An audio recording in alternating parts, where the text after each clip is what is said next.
magluluto na kami ngayon ng saging. Basta di ko alam kung ano lulutuin namin. Basta i-comment nyo na lang pag alam nyo.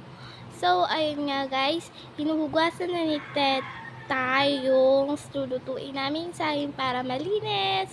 At saka, ayun din, sinarang niya sa apoy. At saka, hintayin lang natin maluto ang sinaing natin saging.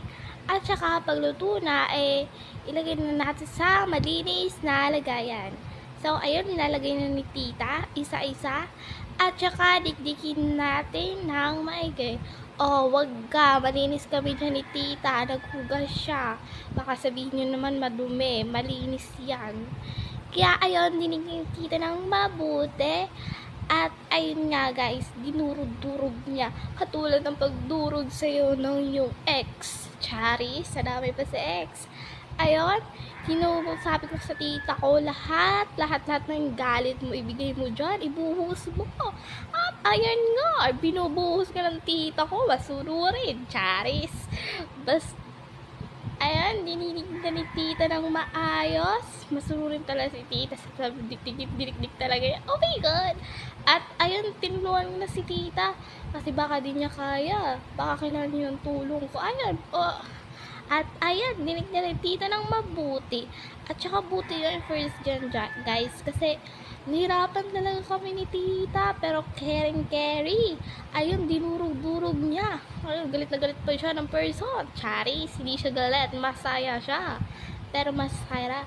At ayun nga. Ayun na nga, tinulungan na kami ni Lola gumawa ng niluluto namin. So, ayun nga, after 100 years, natapos din kami. At ayun na, tinatapos na ni Tita.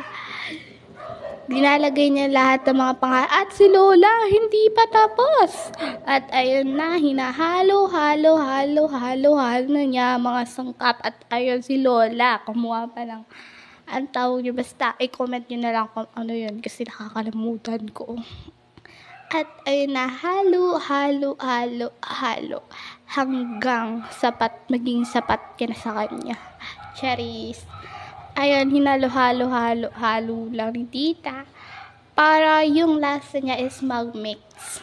Para maging masarap siya. Pag kinain na natin. So, ayun guys, panuorin nyo to hanggang wakas, charot. Hanggang tapos, charot.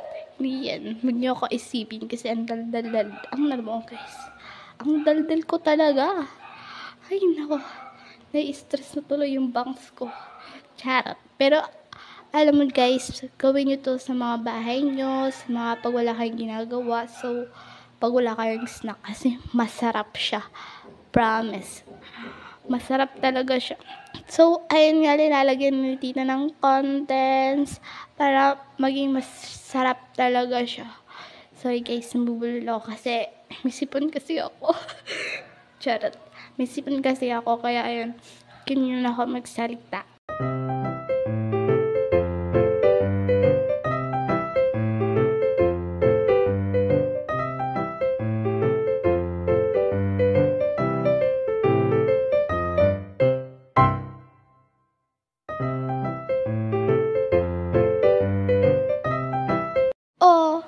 Bakit tulog ang beshi ko?